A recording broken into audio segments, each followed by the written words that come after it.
Mas Iman, tadi ada video soal Ahmad Saroni, saya nggak korupsi. Itu gimana Mas? Padahal dia salah kode etik gitu.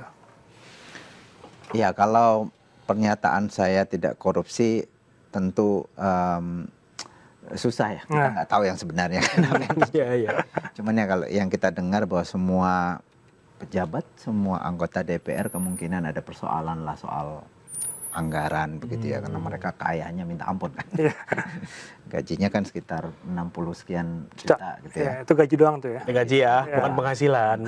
Karena gaji sama penghasilan beda nih. Oh, beda banget. Kalau kata Pak Mahfud MD itu gajinya bisa sampai 1 miliar lebih sebulan. Wah, 1 M lagi tuh. 1 miliar. Kita di sini aja UMR naik dikit ya. Iya. Jadi persoalannya di kita itu disparitas ya, perbedaan gaji anggota dewan dengan pendapatan umumnya masyarakat itu jauh banget. Yes. Saya hitung-hitung misalkan ada yang bilang ya gajinya pendapatannya mungkin sekitar 100 juta. Iya. Ada yang bilang Pak Mahfud misalnya agak ekstrim 1 miliar lebih. Ada yang bilang 320 juta gitu ya. Taruhlah kita ambil yang 320 juta tengah-tengahnya begitu. Itu artinya pendapatannya itu di kita sekarang ini pendapatan per kapita masyarakat Indonesia itu kan sekitar 5.000 USD per tahun. Betul. Sementara kalau 320-an itu artinya sekitar 200 ribuan lebih USD per tahun. Kayaknya itu artinya bedanya sekitar 42 kali. 42 kali gaji kita ya. Nah, sementara di luar negeri, negara-negara maju itu bedanya cuma 1, 2, paling banyak itu cuma 6 kali. 6 kali lipat gaji dari masyarakat umum kebanyakan. Dari kebanyakan masyarakat umum. Bahkan tadi pagi misalnya saya baca ada 2 mantan senat di Amerika Serikat baru terpilih sebagai gubernur. Itu waktu mereka jadi anggota parlemen itu tinggalnya bareng. Nyewa satu rumah itu. Nyewa apartemen berdua biar inilah biar hemat gitu. Jadi apa namanya, kayaknya kita ini unik sekali, anggota DPR kita yang seharusnya menjadi representasi publik, perwakilan publik, gajinya nggak mewakili publik. Jadi sebenarnya mereka mewakili siapa gitu tuh sebenarnya persoalannya. Iya kan, karena hukumannya sendiri adalah penonaktifan antara 3 sampai 6 bulan. Mungkin bisa jelasin deh, penonaktifan itu kayak gimana? Ya, istilah penonaktifan sendiri kan debatable ya, menimbulkan pertanyaan. Nonaktif itu maksudnya apa? Oh, ternyata cuma diskors. 6 bulan. Kalau kita sekolah diskors lah ya. Diskors sebenarnya ya mungkin memakai istilah nonaktif itu juga agak mengelabui sebetulnya. Seolah-olah dalam bayangan kita nonaktif itu artinya dia tidak jadi anggota dewan lagi. Ternyata kan tidak. Ada diskors 3 bulan, 4 bulan, Nafa, 6 bulan Pak Saroni. Bahkan ada yang tidak diskors kan, juga masuk 2. Jadi agak-agak mengelabui nih dari harapan publik sebetulnya.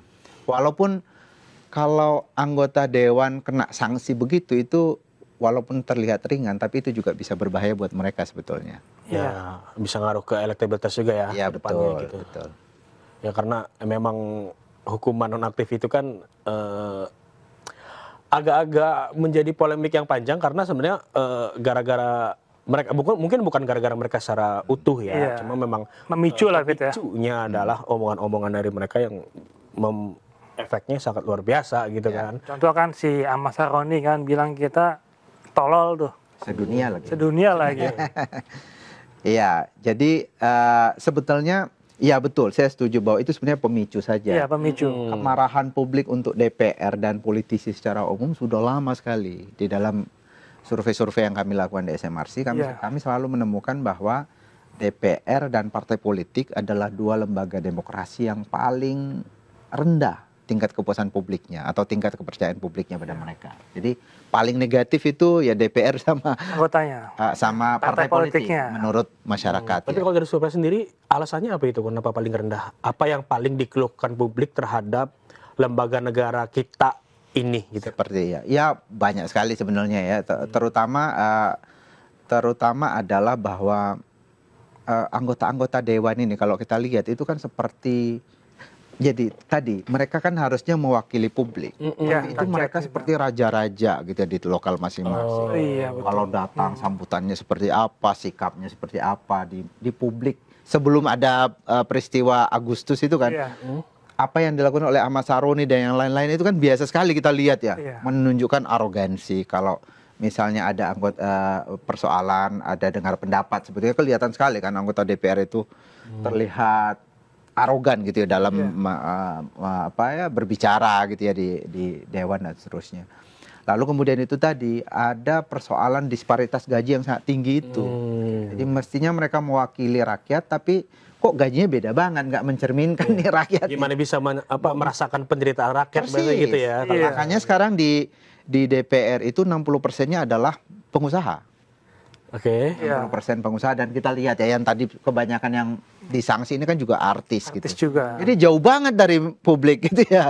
Artis mana petaninya, mana Iya. nelayannya gitu. Iya. Yang wakil kita Yang bang ya. mewakili ini ya. Yang harus merasakan. Jadi itu tidak terjadi. Jadi kemarahan publik itu sudah lama dan ini sebenarnya pemicu saja. Tapi ngomongin soal perannya Mas, peran idealnya adalah seperti ini. Peran ideal DPR itu seperti yang kita tahu bahwa dia menyerap aspirasi masyarakat, lalu dibuatkan undang-undang untuk gimana masyarakat masalah itu selesai, gitu kan? Ya, betul. Yang jadi masalah sekarang adalah masyarakat enggan untuk melapor ke DPR atau menyampaikan aspirasi ke DPR dan lebih milih media sosial. Ya, Viral dulu bang. Viralitas gitu Iya. ya. Banyak juga gitu kan anggota-anggota DPR juga di parlemennya juga membuka evaluasi bahwa viralitas itu mendegradasi nilai dari DPR itu sendiri. Ya, betul. Itu gimana tanggapannya Mas? Iya betul. Jadi ada banyak keluhan di masyarakat bahwa mereka merasa tidak terwakili. Sebenarnya kan sistemnya udah ada gitu ya. Yes. Dalam setiap waktu kan anggota DPR itu ada reses. Reses juga. Turun ke publik, menyerap aspirasi, berdiskusi dan seterusnya. Tapi mungkin juga tidak dilakukan secara maksimal ya. Iya. Bisa jadi ya reses, laporannya ya sudah melakukan itu, tapi duitnya diambil saja sama mereka. Tidak ada partisipasi lanjut publik. lagi, ya. Misalnya gini ya, di dalam setiap pemilu itu kalau kita tanya ke publik, tingkat pengenalan calon-calon anggota DPR itu sangat rendah. Jadi publik ini bukan hanya tidak diwakili, sekedar kenal pun calonnya itu tidak sebenarnya. Jadi sebenarnya Tidak banyak publik Kenal, kita ya. yang kenal gitu. Jadi betapa jauhnya itu kanal aspirasinya itu. iya, sebenarnya kalau misalkan kita ngomongin mewakili rakyat itu kan nanti counter narasi dari mereka kan kenapa yang dipilih mereka Yang gitu dipilih kan. mereka.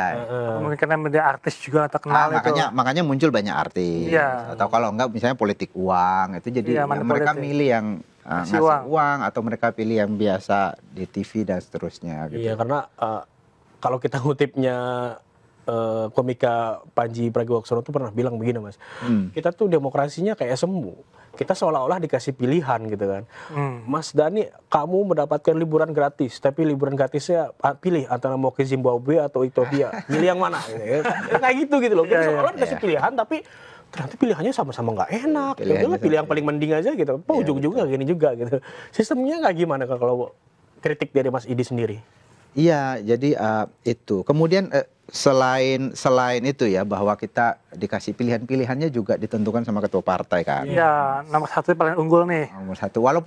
Walaupun sistem pemilihan terbuka kita yang memungkinkan misalnya orang yang urutannya di bawah bisa dipilih. Ya itu juga itu patut diapresiasi juga. Tetapi umumnya publik kita itu kurang kenal sama calon-calonnya.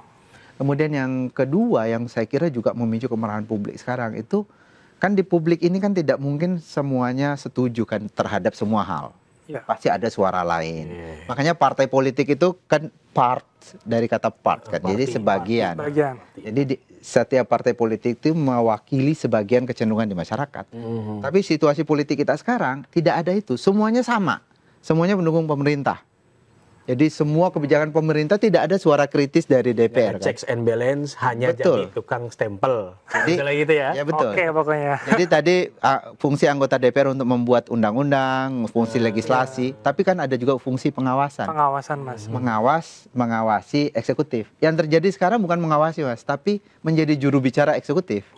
Menjelaskan apa yang Iya, gue tahu tuh kemana tuh. Jadi itu membuat publik ini gimana sih? Iya, jadi nggak ada yang mengkritik, pengawasan kan. Tidak ada salurannya, jadi mereka tumpah ke jalan itu.